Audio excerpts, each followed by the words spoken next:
And now, Clutch Radio with RAFFI and Dan. Here's Dan Rosenberg and Rafi Manassian. Is it weird that this morning I actually was humming that theme song as my dogs were peeing? That's not the greatest way to start a show, but this, I was just I let my dogs out. I was like da da da da da da da da. I'm like, what is that? I couldn't even remember. I couldn't put my finger on. Like, what am I humming? Anyway, welcome to Clutch Radio. It's Saturday morning. It's 10 a.m. on the West Coast, 1 p.m. on the East Coast, and a bunch of different times in the middle. In the middle. I don't want to do Mountain and Central because there's too much math involved. It's like 10, 11, 12, 1. Let's just say somewhere it's 10, 11, 12, or 1. Unless you're in Hawaii, then it might be 8, it might be 7. Is there any place in the world where it's a half an hour difference? There are some. There are some 15 minutes, actually. Really? And I think there's a place here in the United States that's on a half hour, like in North Dakota or something. Okay. There's like one little town that chose to go a half hour. How about that? You never know. So welcome to the show. I'm Dan Rosenberg. That is Rafi Manassian sipping his tea. So good. And what kind of tea are you having this morning? I am having Good Earth spicy tea. Oh, you broke up a little There bit. you go. All I heard was Good Earth, and then it cut out. It's Good Earth spiced tea. Oh, spiced Market tea. spice, Okay. they call it. Oh, Yeah. Very nice. So if you have any questions about buying, selling, trading, leasing, whatever, anything about cars, you can put it right in the comments, and we will do our best to answer all of them during the show. If not, we do have some emails that came in during the week. We can discuss. And I want to discuss something. I do another little show during the nighttime, sometimes here on the Facebook, and On the Facebook. And we do a thing called Monday Night Movie Club, and we pick a movie, usually a comedy, to do each Monday night. We talk about it. We don't show it, of course, because there's rights and stuff, and we don't want to deal with that. But yeah, we do a lot of funny movies. So I started thinking about what are the best car movies? Like if you're stuck at home and you really love cars and you want to see a movie that's car related, what are the best? So of course I went to the Google, and Car and Driver has a great article about this that just came out yesterday, ironically enough. So it's very up to date. It's the best car movies available to stream. So these are ones obviously you can watch at home. But before I even get into the list, I thought you and I could discuss a few of our favorite movies that are around cars and car culture. And we could see if what we think are good car movies made the Car and Driver list. Okay. Well, if you include movies that are car based, that are specifically written about cars, I certainly think that there's a whole different category of cars like that.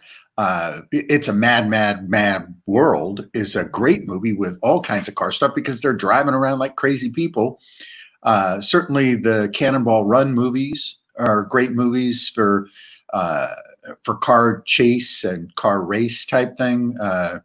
Any of the Burt Reynolds films where they're the Smokey and the Bandit series, there's lots of car driving, racing. But I think one of my all-time favorites, because I keep going back to when I was a kid and I first fell in love with cars, Herbie and the Love Bug. Those are pretty up there. Chitty Chitty Bang Bang. It's hard to beat that because there's a lot of emotional stuff associated with that. Kids, family, a little bit of fantasy, of course. My Mother the Car, which was an old film, which had a lot of fun stuff in it. That was the film. I thought that was a TV show. Was it a film first? You might be right. It might have been just a TV show that comes. You're like, that was a really long movie. Every week they had another episode. Yeah, there you go. And then then there's a whole bunch of really, really good chase scenes inside movies, and of course, the movies like Bullet, for example, which there's some great sequences in that movie. People always cite Bullet as one of the great chase scenes, and it really is. The movie itself, however, is a little slow. So they got one fast scene and a very slow movie. You have to wait a long time for the next one.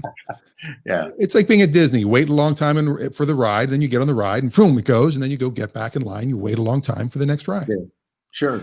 So it's funny you mentioned the Mad World. There are 4 Mads I found out, because that's actually the movie we picked for the Monday night movie night.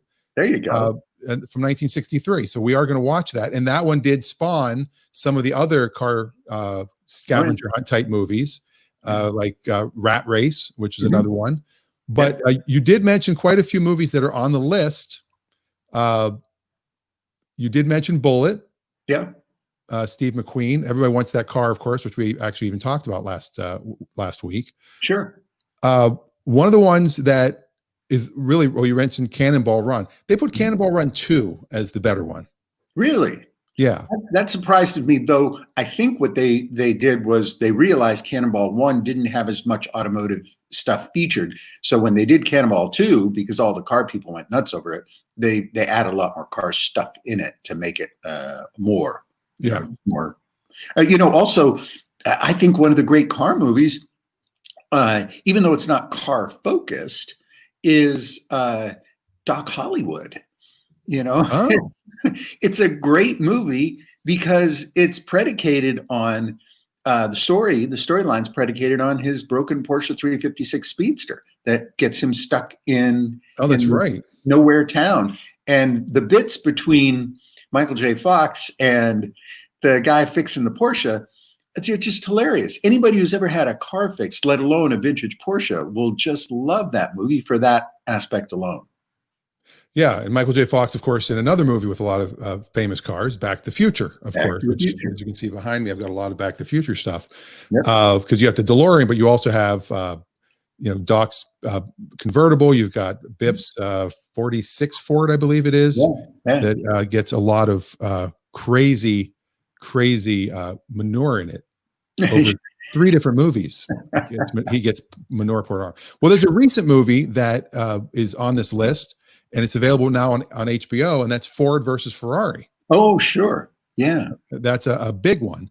But Cannonball Run 2, what's amazing is if you think of the 4 names that pop up at the beginning of this article about Cannonball Run 2, Dean Martin, Jackie Chan, Frank Sinatra, Burt Reynolds. Yeah. There's no way the 4 of them are in any other movie together. Yeah, that's true. The other one that comes to mind as you were mentioning that, and I can't believe it was one of the first things I mentioned, was The Great Race. And The Great Race, if you've not seen it, it's hilarious. You've got Jack Lemmon, you've got Peter Falk, and Tony Curtis, and Natalie Wood, and it's one of the looniest movies you can imagine, but it's hilarious. Somehow it sticks together, and of course, car based. Now, is The Great Race, did that come out before or after It's a Mad World? I feel like It's a Mad World has, when I was going through the cast the other night, like the Three Stooges are in it. Yeah, it's got everybody. I mean, literally anybody that was a comedy-based person, and even some people that weren't, are in this movie. It was like the big all-star cast. It's the Love Boat of comedy movies. It is. Oh, The Great Race, I just pulled up 1965. 65. So 63 was Mad Yes. World. So yeah, I think it's I think The Great Race is a Blake Edwards film. I think. I'm not sure. All right. We have to check that. I didn't look up far enough to find that out. So there are great movies if you just love cars. There are great TV shows. There's Rust Valley Restoration, which is one a lot of people don't even know about. That's on Netflix. Yeah. I don't know why. I love that show. It's hard. The characters. I mean, the guy he just makes the stupidest mistakes sometimes. Yeah. And he's just it's a really cool show. I recommend it. I haven't watched season 2 yet. I binged season 1 in like an afternoon and have been waiting. And I honestly just yesterday realized there was a season 2. So I do recommend that. That's a good reminder. I got to check that out again. I started watching it and then I left it behind for some other show. I can't remember, but it's a good one. Yeah, Counting Cars with Yeah. Danny the Count who started. You first saw him on Pawn Stars, and then he does his own show. So, some unrealistic things in most reality shows, as there will be, but obviously, it's fun to watch. Yeah. So we do have our first question, and this comes from Ray, who's been on here before and asked us questions. Ray, I do know personally. He's a car dealer in the Seattle area. Oh, okay. And the other day at the CarMax auction, which just relaunched for the first time here in the area, completely online. It used to be you'd have to get there, hour or two early, go through some of the cars. You can go the day before and preview them. You can't drive them, but you can kind of move them forward and backward and take a look at them. Now it's all the auction itself is 100% online. And there was a car that someone traded in at this location that it was an 05 Beetle. 05, okay. It was an 05 Beetle, so it was the new Beetle, but it had all the Herbie markings on it. Had the 53, It had the stripe. And I sent it to my buddy Eric, who co-hosts the Aradan Hour or so that we do at nighttime here on Facebook and other places. And he was just drooling over. He's like, I want that car. I want that car. I want that car. So Ray ended up getting it. He ended up being the high bidder. I won't talk about how much the bid was because that's not fair. I'll let you know off the air, but Ray's got to sell the thing. And if we go out in public and say what he paid for it, $95,000. I'll just say that. That way, whoever buys it's getting a deal. They're getting a deal.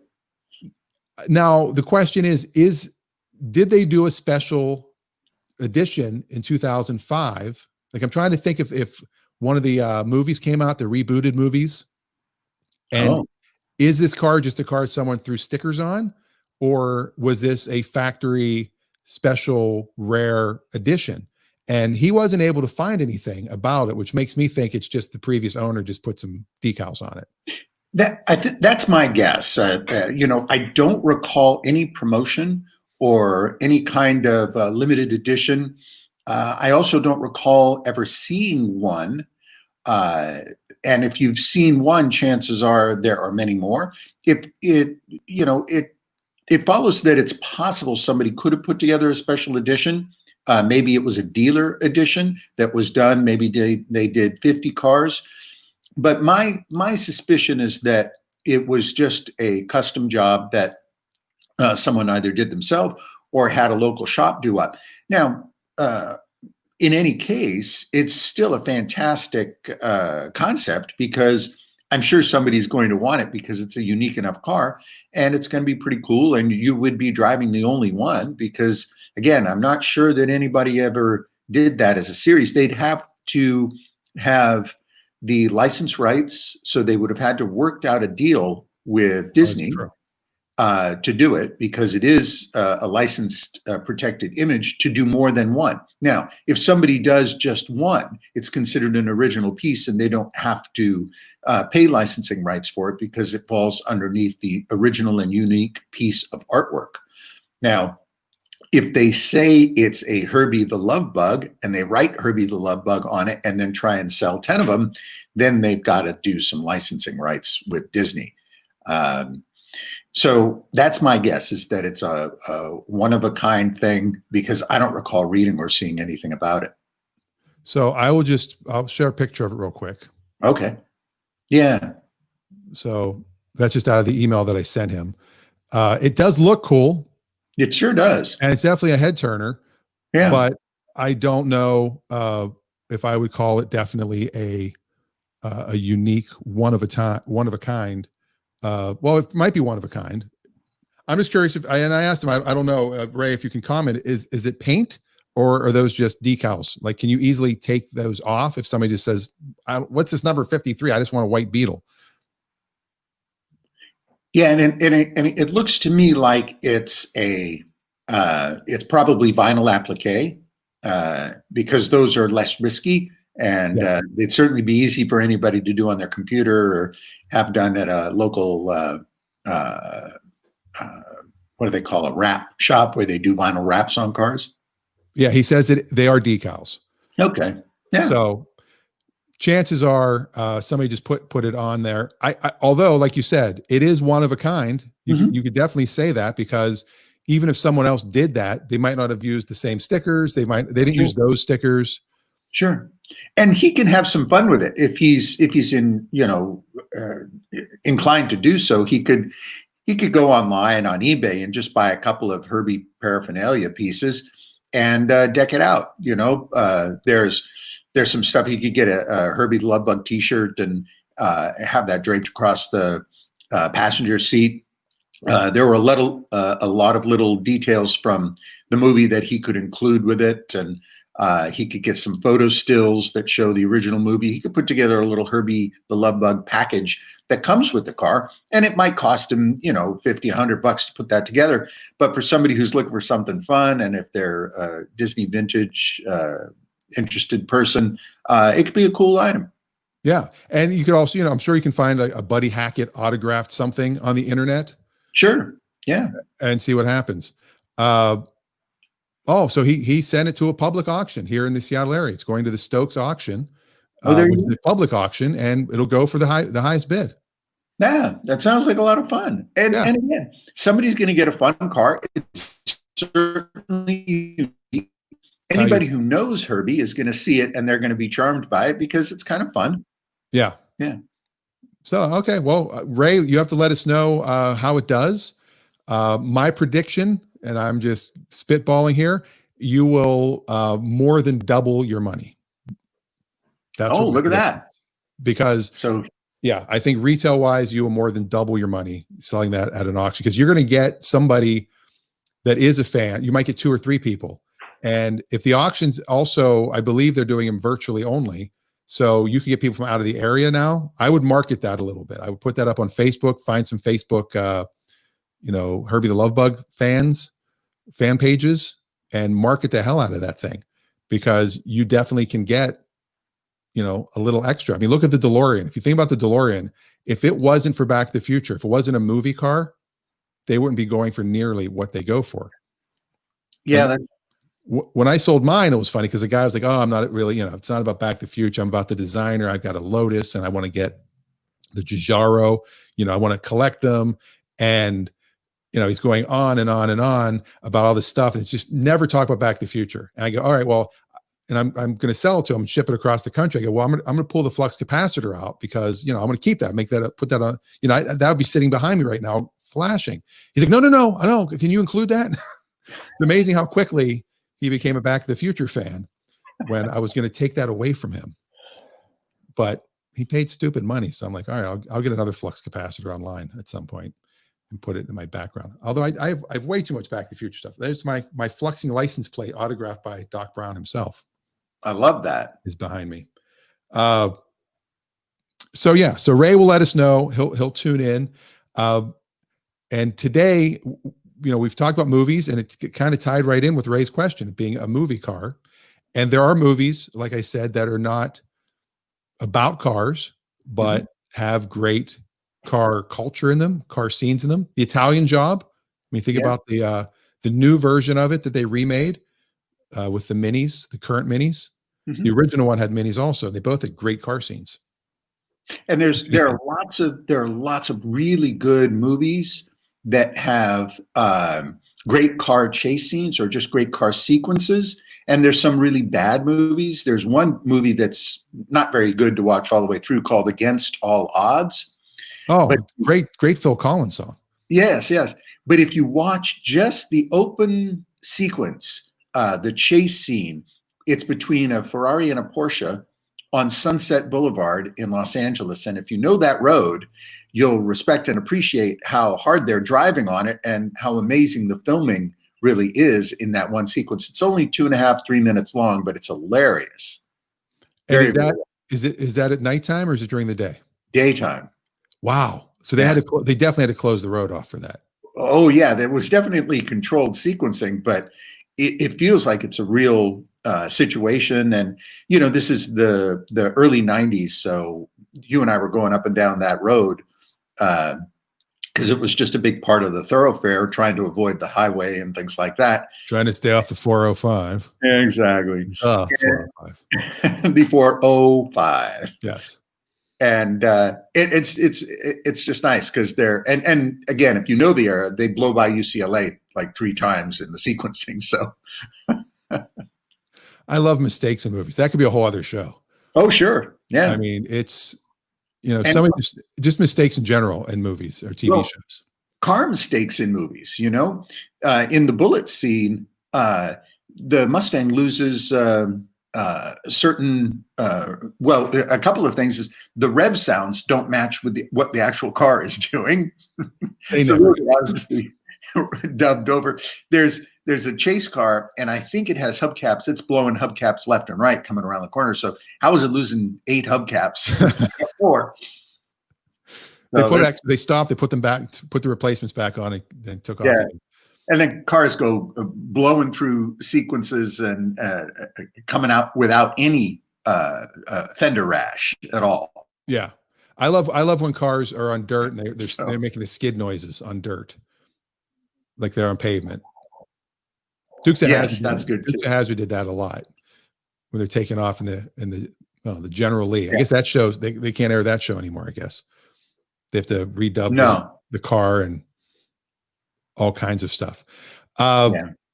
So that will bring us, I guess, to our next segment while we're waiting for some more questions. And if we have time, we'll get to a couple of the emails. But of course, the old segment that we love to do with RAFFI that we call Going Old School. And we do have a very quick intro to it. And it goes a little something like this. Very quickly. Very quickly. If you're listening, it said RAFFI goes old school. So where are we going old school tonight? So today, Dan, we're going to go old school with a car that has a lot of negative press.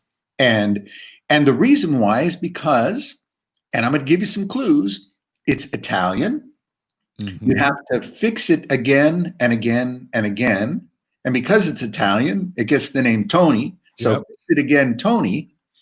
And every opportunity that people have these days, if they're going to make fun of a car, they're going to make fun of this car.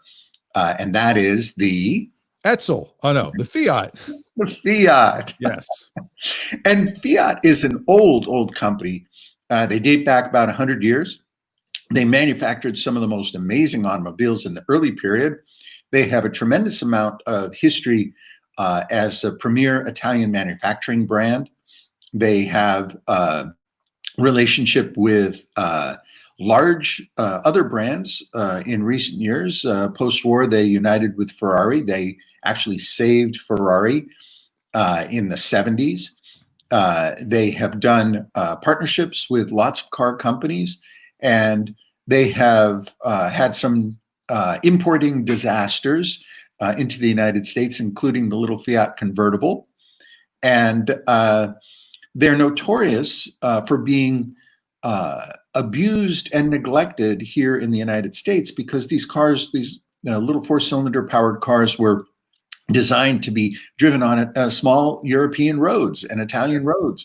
So they were not designed to be jumped into and then the accelerated pedal hammered and driven 600 miles on the highway flat out. So they were also not necessarily designed with a tremendous amount of rust protection.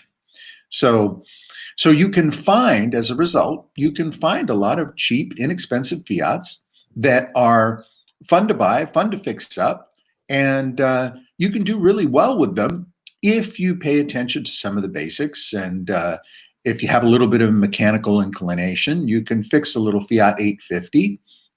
You can buy them for under $10,000 and doll them up. And as long as you don't drive them super hard and you take care of them and have fun with them, they can be a lot of fun. Well, it's funny because I don't know if this is why you picked this one, but I did text you this week. You did.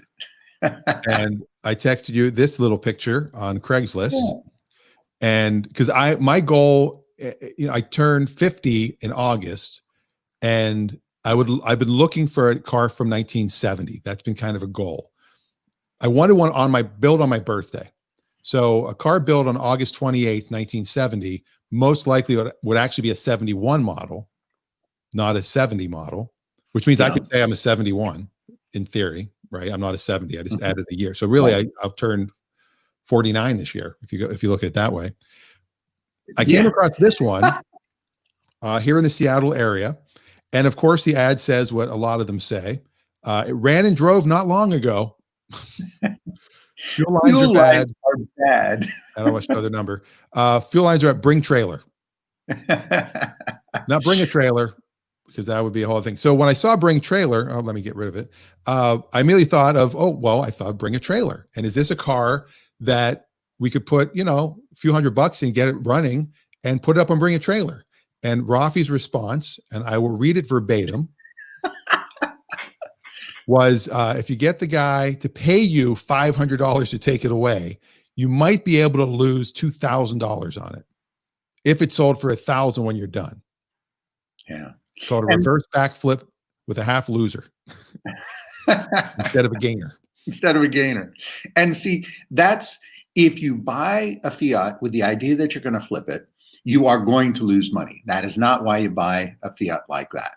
Right. You will buy even some of the most desirable Fiats, like Fiat made a car called the Dino Coupe, which had a V6 engine and a really nicely appointed automobile. And they're fantastic to drive. They're wonderful cars, but you have to spend a lot of time and money bringing it up to really nice condition. And you can sell them for up to $100,000, but it's going to take you $100,000 plus to get there. So you don't buy a Fiat with the idea that you're going to flip it, even if you can get a really good deal on one, just simply because they can be very expensive. There it is. There's the Fiat Dino. Beautiful. That's a gorgeous car. Oh, it's fantastic automobile. Really is. And beautifully designed. This is Bertone design. But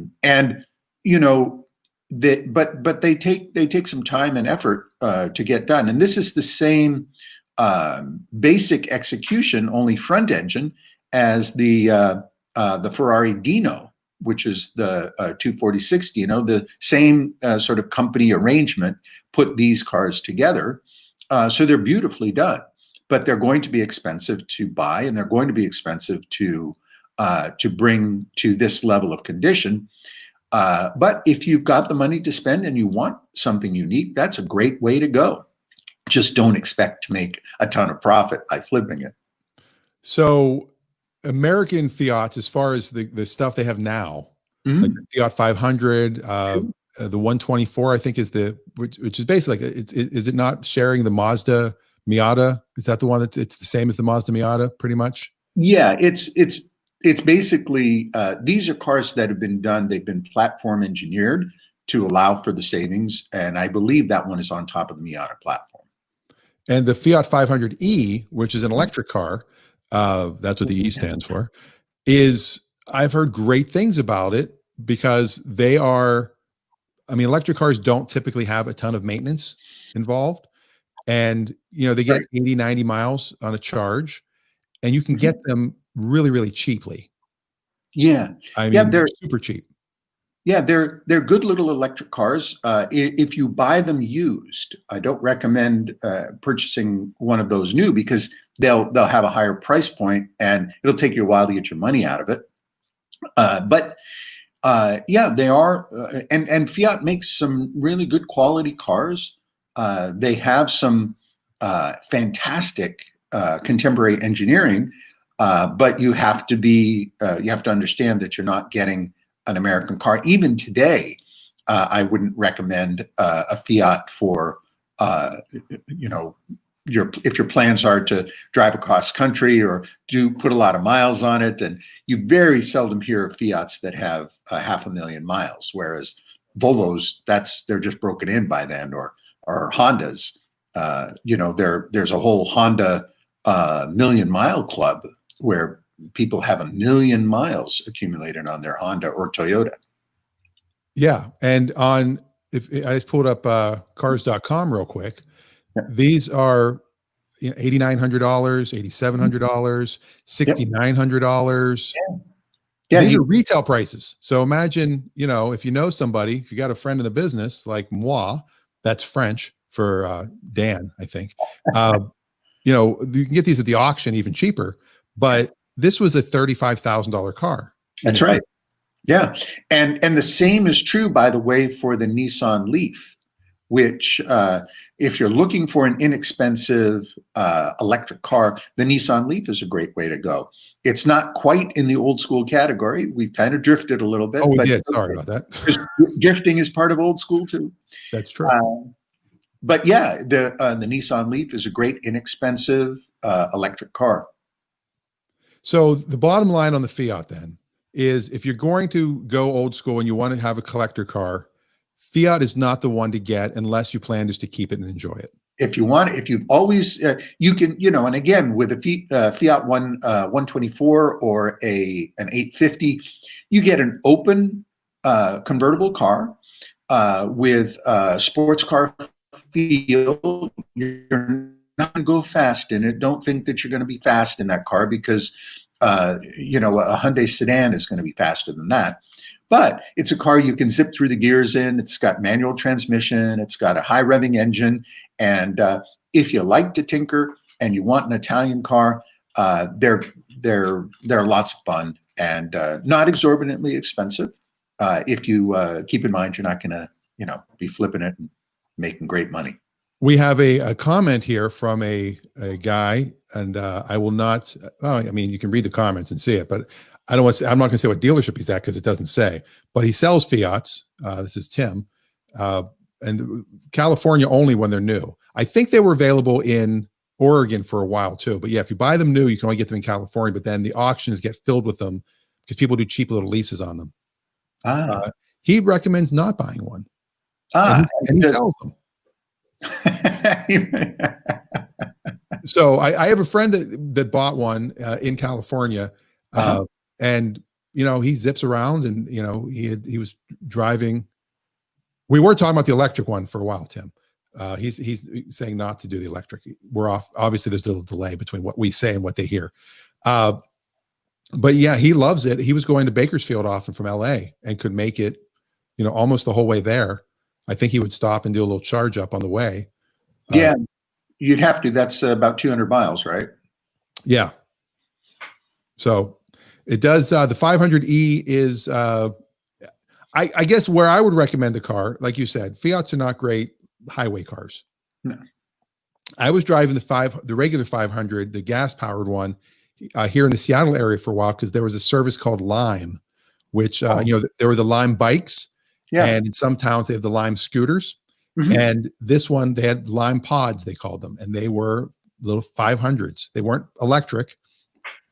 All over Seattle, they were just parked there. And you had an app, and you just go up, you'd scan the barcode, and you jump in and drive it away. And I would use them all the time. And I absolutely loved them. But again, it's short little, 8 miles, 7 miles. I couldn't imagine going on a long road trip in that car. But being almost 6'4", it was surprisingly comfortable. Well, and that also reminds me, again, if we're talking about electric cars, tall people appreciate the BMW. They have an electric car. They've had it for quite some time. And if you recall, Dan, when we were doing the radio show in Seattle, we used to jump off the ferry and we'd use the BMW rideshare app. Yeah, Reach Now, which no longer exists either. Yeah, and we drove the i3, and we were surprised at how comfortable it was, and how suitable it was for tall people. Plenty of headroom in that car. Yeah, definitely. And when we first started doing the show, Car2Go only had smart cars, which were 2-seaters, and there were 3 of us. So we're like, who's on the trunk? Who has to hold on to the roof? Yeah, the car share business is kind of dead at the moment, which is really sad. Like, they all left Seattle. Yeah. And right before the pandemic, and there was a new one coming in that was all the pre-SC. Yeah. And I think they're called Gig, and it's a AAA company from, Automobile Association of America. And they basically have not launched. They're like, we're coming soon. We just don't know when. Yeah. You don't want to get in a car. You don't know, was somebody in here with coronavirus 5 seconds ago? You have no idea. Yeah. And this is, this is something we're now into it for several months. This isn't going to go away by next year. So people are still going to have similar fears, concerns, worries about contracting the virus. And so it's going to linger for a while. Lots of businesses have to deal with that. But that's a whole other subject. I know. We went old school into future school, into current school, Yeah. and new school. And school's going to be different too. It's all online. Everything's different. Yeah. So if you're looking for a fun, sporty little car, and you like to tinker, this isn't a car you're going to make a lot of money on, but you can buy them inexpensively, and parts are readily available. And you can't make a mistake with a vintage Fiat, because you don't have to restore it back to the original condition. A lot of people buy these Fiats and they put different engines in them. And they're great for just tooling around, having fun, little manual gearbox and convertible top down, and off you go. Well, there we go. So the next thing we want to try to do is we want to try to stump RAFFI, which we do here almost every week. We attempt it. So if you have a car related question, anything car related, really anything, to be honest, this guy's, he literally is the human Google. But if you have anything you'd like to try to stump RAFFI with, you can put it in the comments, ask any question whatsoever. Please know the answer. If you don't know the answer, then we're going to have to Google it afterwards if RAFFI doesn't know. But I'm guessing RAFFI will know it. But all car questions, throw them in the comments real quick, and we will see if we can stump RAFFI. But while we're waiting for those to load on up, let's do our gas price segment, which is always fun. How much is gas where you live? How much is gas where you live? You can also post that if you'd like. But gas is up again. Yeah. And what state has the lowest gas, RAFFI? No. I'm not going to guess my usual guess, because seems to be the same place always. So I'm going someplace new. I'm going to go to Nebraska with the lowest price gas. Nebraska? They're not even in the top 10. Oh, 7, taking 8, a beating. 9, 10, 11, 12, 13, 14. They're 15th. 15th. At $2.05 a gallon. Okay. Number one at $1.82.1. Staying at number one, it's Mississippi. Mississippi. It's been Mississippi, I think, since we started doing the show. It moved. I think it was Alabama once. Alabama was there once. But the current average there is $1.82.1. It's up about a half a penny since yesterday, 5 cents since a week ago, almost 30 cents since a month ago. Yeah. But it's still down. Over a year ago, it was $2.28. So, we're coming into the summer. So that always causes gas prices to go up. We're coming into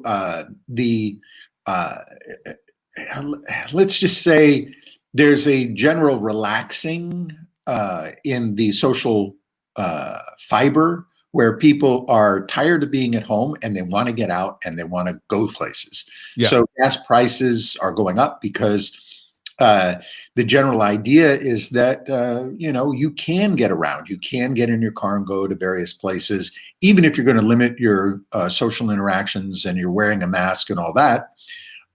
People are saying, you know what, I'm tired of doing this. I want to get out. So they're getting in their cars and they're driving. I've seen a 40%, or not 40%, 40 cent increase in our local gas prices here, just in the time where I was so surprised at how low gas prices were.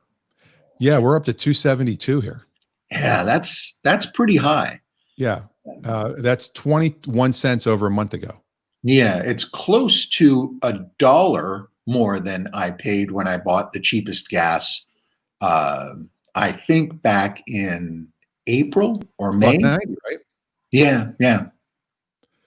Tim in Colorado says $2.32 for regular gas there right now in Colorado. $2.32. Okay. $2.32 for the regular.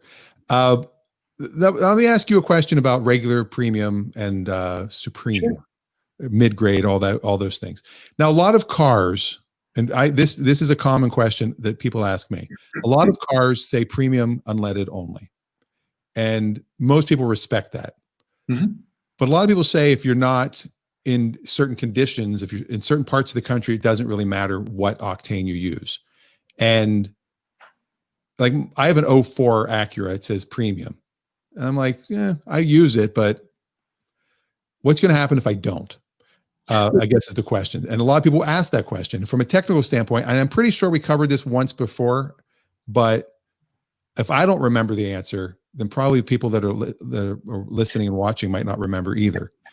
So if somebody has an older car that says premium only, do you 100% agree that they all the time should use premium only?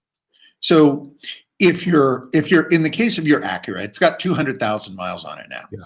And most people, if they have been driving their car and feeding it premium fuel for 50, 60, 70,000 miles, the impact to the car that would have reduced its engine performance or longevity has been achieved pretty much by then. So the purpose of recommending the higher octane fuel is you're going to get better miles per gallon. And a lot of people, when they buy a brand new car, they expect their MPG to be the number that has been posted. So when they say I'm not getting the fuel, the miles per gallon that you recommend, the first thing they'll say is, are you using premium fuel? And that will force most people to go back to premium fuel or go to premium fuel because it will return a slightly higher miles per gallon. The advantage is that the premium fuel at a higher octane is going to give you a little bit better performance, but it's also going to help with the rest of the engine systems, the engine management system, because all of that stuff has been set to run on premium fuel. Now, that said, if your car is older and you have been feeding it premium fuel, you can back it off. And what you'll notice is that you'll have a slight reduction in performance. You might notice a little bit of pinging, or you might notice the sound, which is kind of like pins rattling in a tumbler when you're going up slowly up a hill, and the car will fight a little bit. It's because your fuel requirement is not completely being met there. But again, with an older car, you can have your engine emission system checked and everything else to see if everything else is working fine.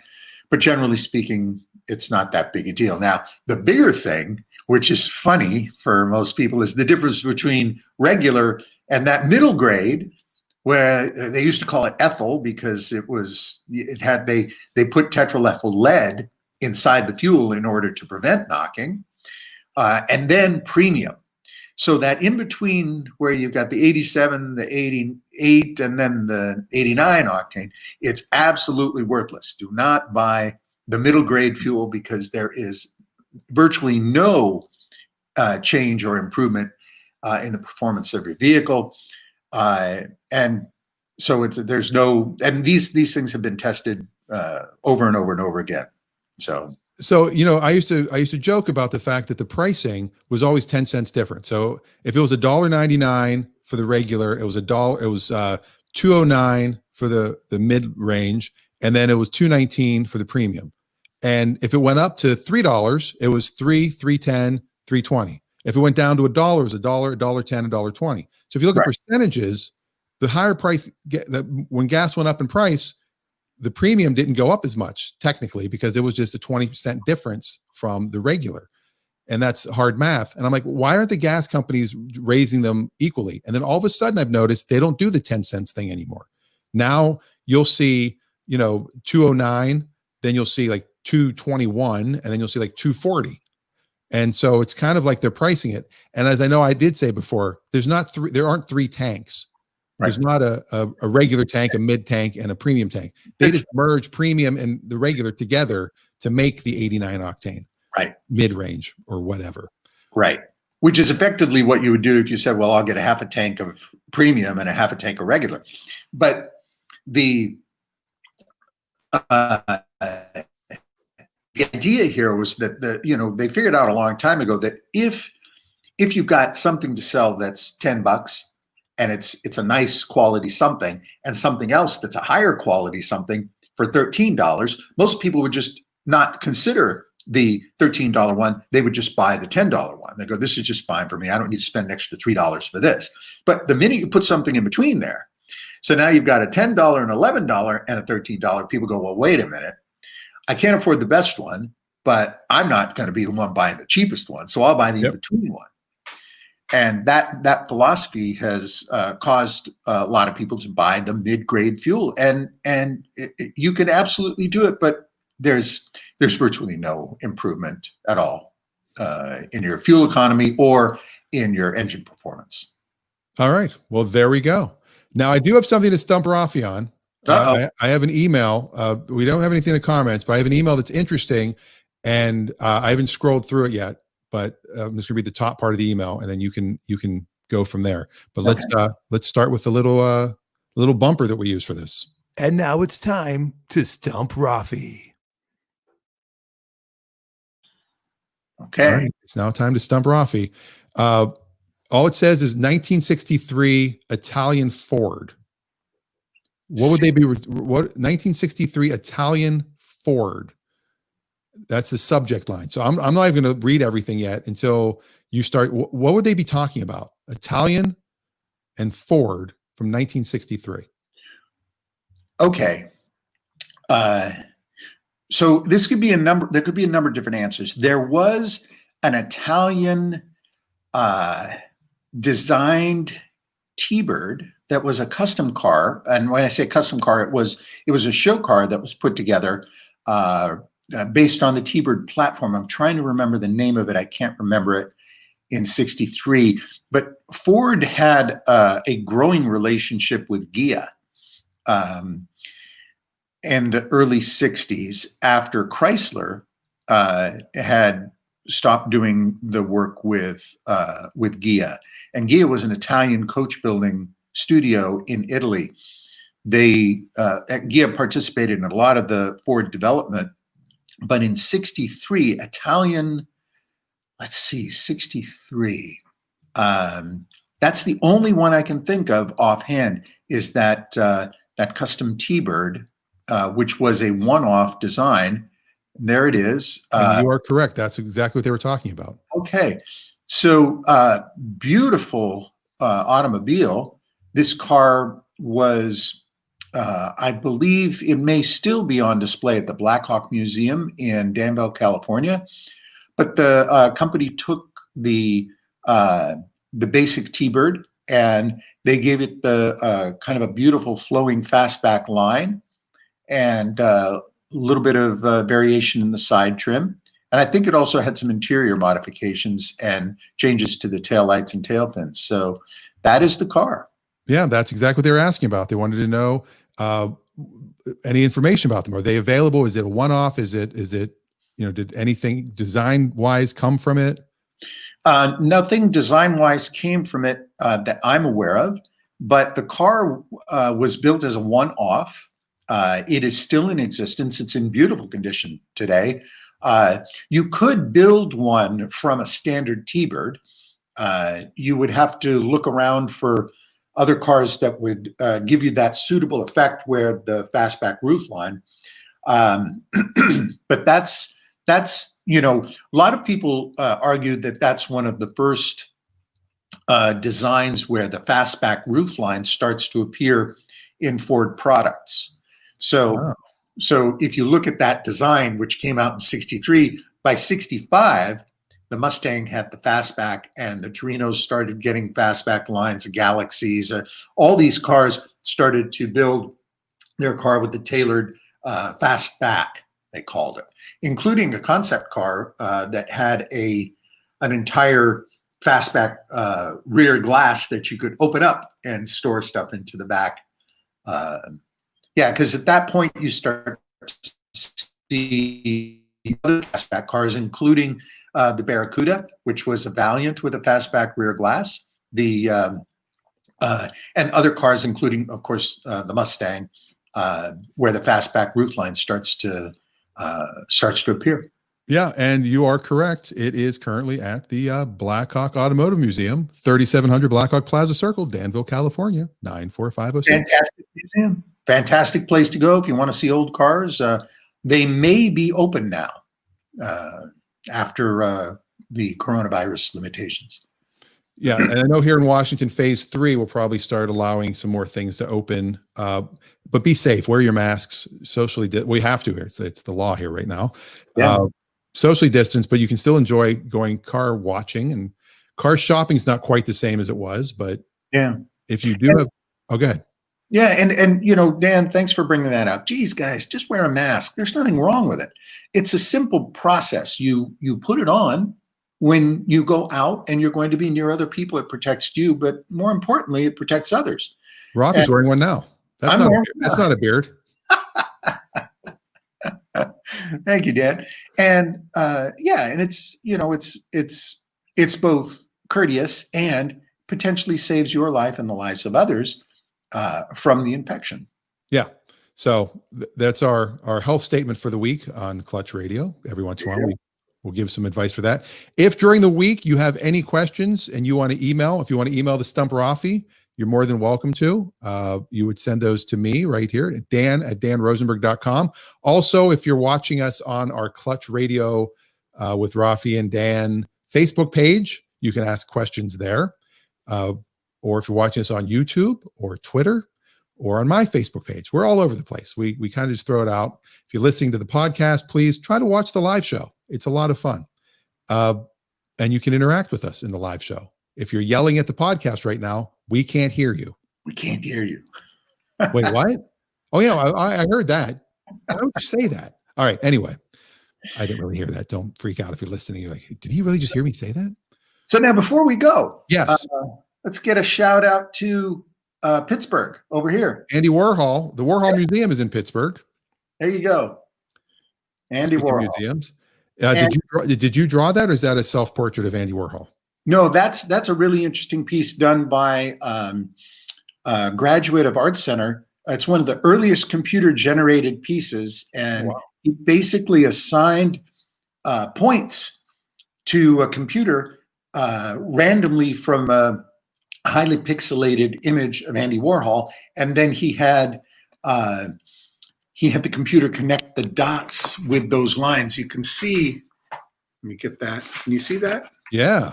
That's all lines done connecting various random dots to make the face of Andy Warhol. And that was from his graduate exhibition in, I want to say 1985 or no, 86 or 7.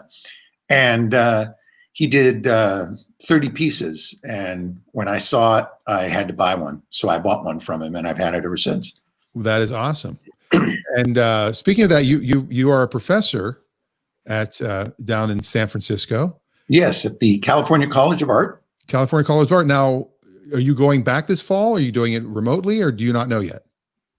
We're still working out some of the details, but I will be back. We're going to do a hybrid model of in-person and online learning, which is pretty typical of what I think most schools are going to do, especially over the course of the next 6 weeks as we learn more about what's happening with some of the virus surges that are happening out there. And what's great is when we did the radio show before, we were worried about what will we do when Raffi goes back to San Francisco. Now it doesn't matter. You can be anywhere. I can be anywhere. I mean, you're literally like a mile away from me right now down the road, but you could be anywhere and we would never know. All right. If you are local to the Bainbridge Island area where we're located outside of Seattle, and you're watching this live, I'll probably edit this out of the podcast part, but there is another car show, a mobile car show driving through the island on Tuesday. So if you go to Bainbridge, I think it's BainbridgeCarshow.com. It'll have all the details of the map. Just make sure. I want to give it a good shout out because it had great response last time. Yeah. And this is a lot of fun. You've got a vintage car. And when I say vintage, it doesn't have to be an old car. It can be a car from the 80s or 90s that you like and you care about, and you take good care of it, and you want to just participate in the event. It's a rolling automotive parade, and people that aren't participating in it, they just get out of their house, they walk out the street, and they watch these great cars go rolling by. It's a lot of fun. Now, I have a friend who has a second car, and he offered to let me drive one of his cars if I want to drive in the cruise. And part of me is like, do I want to see people on the side of the road waving, or do I want to be one of those people on the side of the road and see all the cars? Yeah, it's So, a good question. Yeah. It's you can do both. You can start the event by going to where the cars gather, and you can see all the cars there, and then you can hustle back to your house and then set up your chair and wait for them to come rolling by. Yeah, this time they're not coming in our neighborhood, sadly. They have a different route, but it is, if you go to BainbridgeCarshow.com, it shows the route. They're leaving the First Baptist Church around 5:30, and they end at Rotary Centennial Park at 7:18. And they also show on this list the different places where there are bathrooms available, because there are a lot of people of our age and older that driving for, and this one's going almost an hour and a half. This one's going. It's 5:30 to 7:18. Yeah, So pushing on 2 hours actually. A lot of these do not have built-in bathrooms. Yeah. So it will be fun. The weird thing is when somebody gets stuck in traffic and they're just like in a minivan and they're like, "Oh my God, I'm stuck in between these two cars. Like, help, I'm stuck in here." So there will be some cars that don't belong in there, I'm sure. But it is a benefit of Project Backpack, which provides essential school supplies for Bainbridge Island students in need, helps with clothes for school students, and also helps with school fees. So it is donate some money to it. It's free for all the people that want to participate. But if you do want to donate, you're more than welcome to. And I encourage it. Fantastic. So that's our local message for it. And we might try to go live. If I don't drive in it, I probably won't drive in it. I might go live that night. So we might do a little live Clutch Radio as the cars are coming by. We can maybe discuss the cars. Sounds good. All right. Well, that is the show for today. Somehow we've gone an hour. It felt like it was 10 minutes, but as always, how we can consume an hour. I know, with nothing really. Vast knowledge, vast car knowledge. Yes. So if you have any questions about buying or selling cars during the week, email me directly, Dan@danrosenberg.com. If you don't have any questions, then I don't know, email me anyway. But next week, we will talk about everything we already have talked about. We'd love talking about collecting.